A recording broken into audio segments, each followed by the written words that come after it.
เลยขอพรรษาเมื่อใดวะเดือนนี้ได้เนาะวันที่เท่าไหร่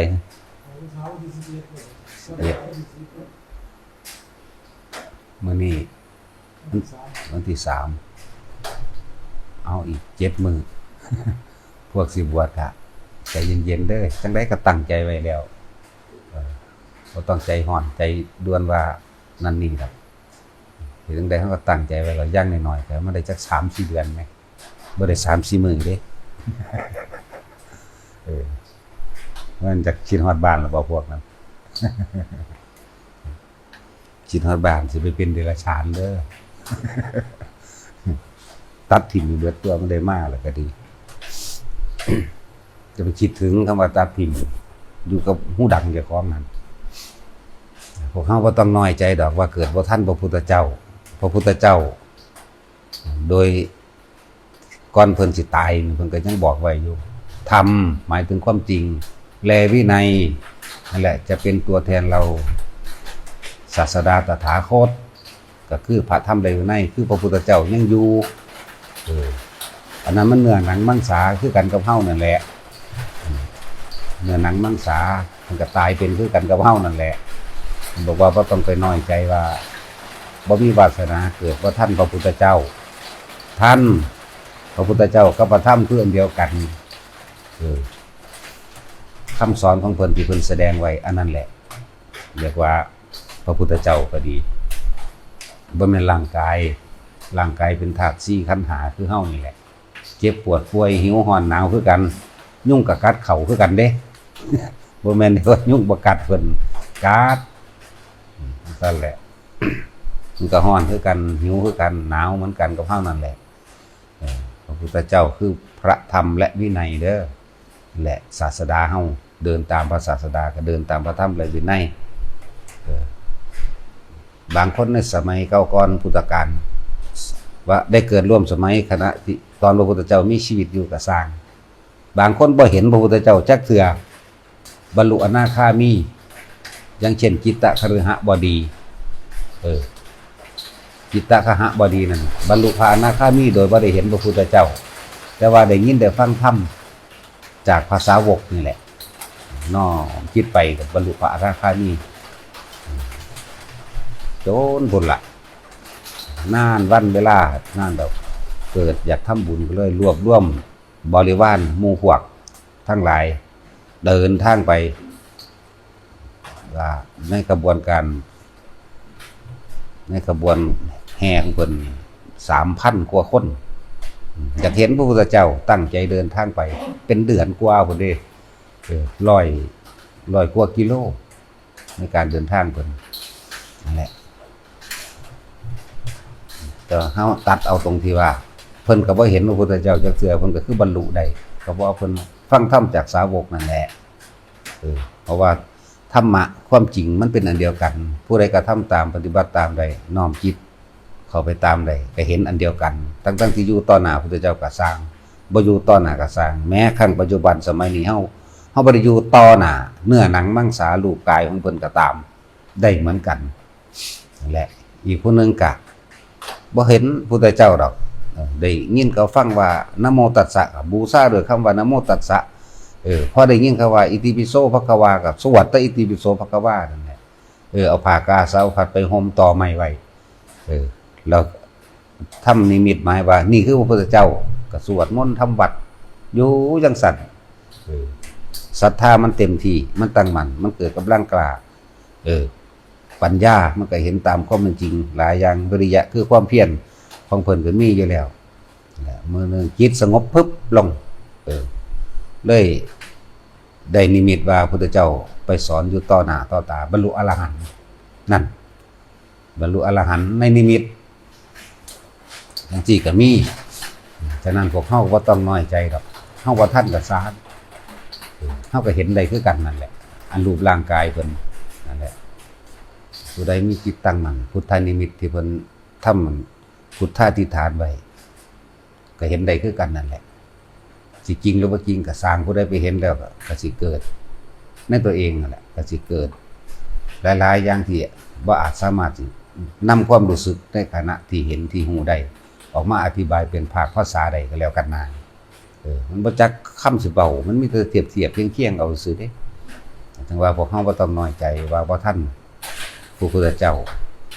พุทธเจ้าบ่เคยตายบ่ตายจากพระองค์พร้อมคือพระธรรมนี่แหละพระพุทธเจ้าก็ดี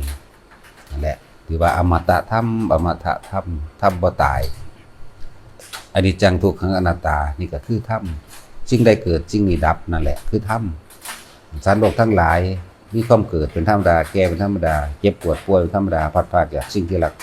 เป็นธรรมดาตายเป็นธรรมดานี่แหละคือพระพุทธเจ้าคือพระธรรมแหละต้องน้อยใจ พวกเฮาให้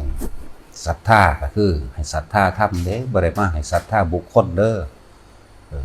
ถึงเฮาจะอาศัยบุคคลว่าบุคคลผู้ใดได้รู้ธรรมจากท่านผู้ใดบุคคลผู้นั้น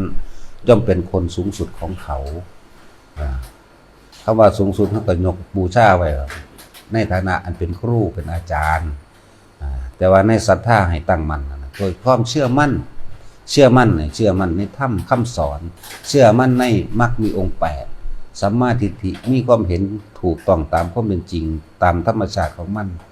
สัมมาสังกัปโปมีความดำริคือคิดขึ้นคิดเรื่องใดก็สร้างย่อมคิดไปตามความเป็นจริงสัมมาวาจาเว้าแต่ความจริงสัมมากัมมันโตการกระทำอย่างกระตามโดยกายโดยวาจาโดยใจไปตามความเป็นจริงทั้งนั้นสัมมาอาชีโวประกอบอาชีพโดยสุจริตสัมมาสติสัมมาวายาโมความเพียรพยายามที่กระทำสิ่งใดขอให้มีความเพียรพยายามกระทำตามความเป็นจริงที่เห็นผลได้จริงไม่ใช่เพียรพยายามที่จะขอร้องอ้อนวอนให้สิ่งศักดิ์สิทธิ์ทั้งหลายมาดลบันดาลมันบ่มีดลบันดาลบ่ได้นั่นแหละสัมมาสติระลึกใคร่ครวญอันนี้ควรอันนี้ไม่ควรเวลาเฮาสิกระทำการสิ่งใดก็ตามอันนี้ควรอันนี้บ่ควรอันนี้เหมาะอันนี้บ่เหมาะอันนี้เป็นโทษอันนี้เป็นประโยชน์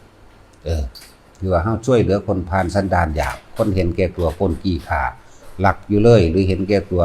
อยู่เลยเฮาไปซอยเหลือนี่บ่ควรเห็นบ่นี่คำว่าควรหรือบ่ควรก็ดีโอ้คนนี้เป็นคนที่มีประโยชน์ต่อบุคคลทั้งหลายเป็นคนสาธารณะเป็นคนซอยสาธารณะบ่ได้เกี่ยวกับฐานะหรือความยากจนครับพึ่งพาอาศัยช่วยเหลือซึ่งกันและกันนี่คำว่าสติเอามาระลึกนึกถึงว่าควรหรือไม่ควรประโยชน์หรือไม่ประโยชน์โทษหรือไม่โทษอะไรให้เบิ่งไปเมื่อมันได้มาตรงนี้แล้วมันก็เป็นสัมมาสมาธิเองก็เมื่อเข้าสู่สัมมาสมาธิจิตตั้งมั่นตามความเป็นจริงโดยไม่ได้มีความเบียดเบียนทำร้ายให้ใครผู้ใดผู้หนึ่งเสียชีวิตหรือทรัพย์สินเป็นสัมมาสมาธิแล้ว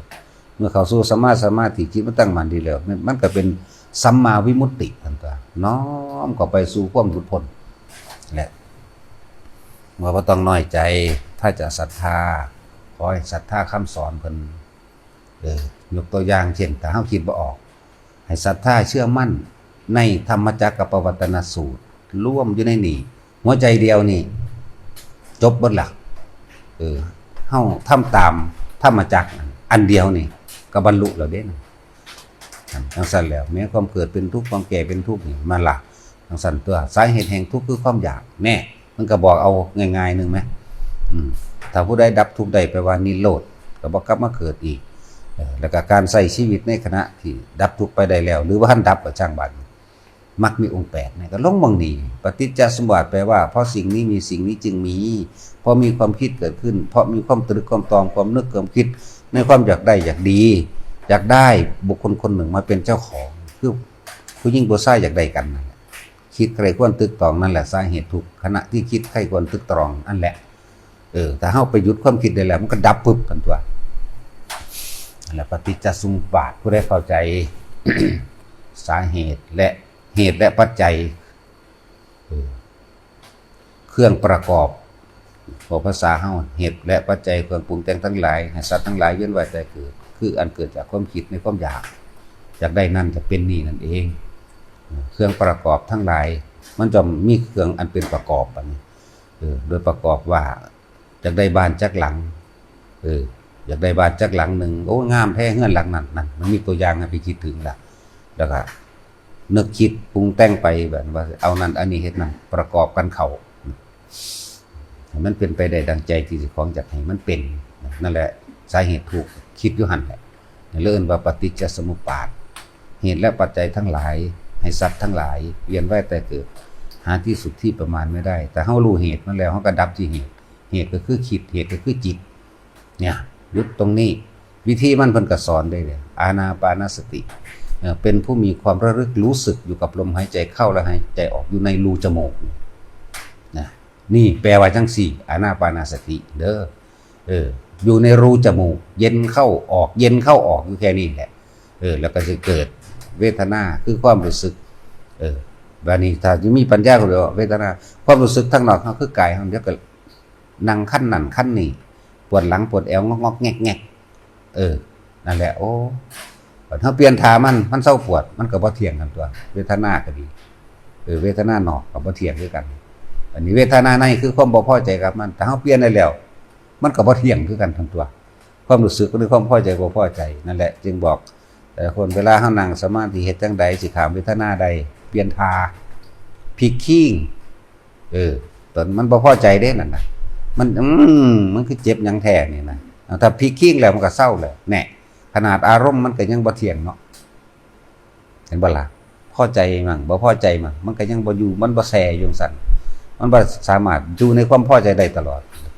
บ่อยู่ในความบ่พอใจได้ตลอดแน่มันก็มันบ่เที่ยงเด้ล่ะบ่ว่านอกบ่ว่าในหาความจีรังอย่างยืนหยังบ่ได้จักอย่างนี่แค่นี้มันก็พอรู้เรื่องแล้วนะในอนิจจังทุกขังอนัตตาถ้าพวกเจ้าบ่รู้ท่านอนิจจังกับอนัตตาพวกเจ้าก็ทุกข์อยู่หั่นแล้วเรื่องอนิจจังทุกขังอนัตตาอนิจจังอยู่หน้าอนัตตาอยู่หลังทุกขังอยู่กลางเพราะความเข้าไปยึดสุดตรงก็ว่าไปนั่นแหละมันกับมีปัญญาแทรกซ้อนเข้าไปเลยปัญญาแปลว่าเห็นตามความเป็นจริงว่าสิ่งทั้งหลายนี่มีความเกิดเป็นธรรมดาดับเป็นธรรมดามันบ่เที่ยงมันบ่กี่ลังอย่างยืนแหมปวดแอวก็บ่ได้ปวดอยู่ตลอดเด้ล่ะนอนแล้วมันก็เศร้าไหมก็ทั้งสั้นแล้วซ้ำนี้มันก็หูเห็นได้เลยก็ตีแตกกระแหนงออกไปกับสิ่งต่างๆนี่แหละเว้ย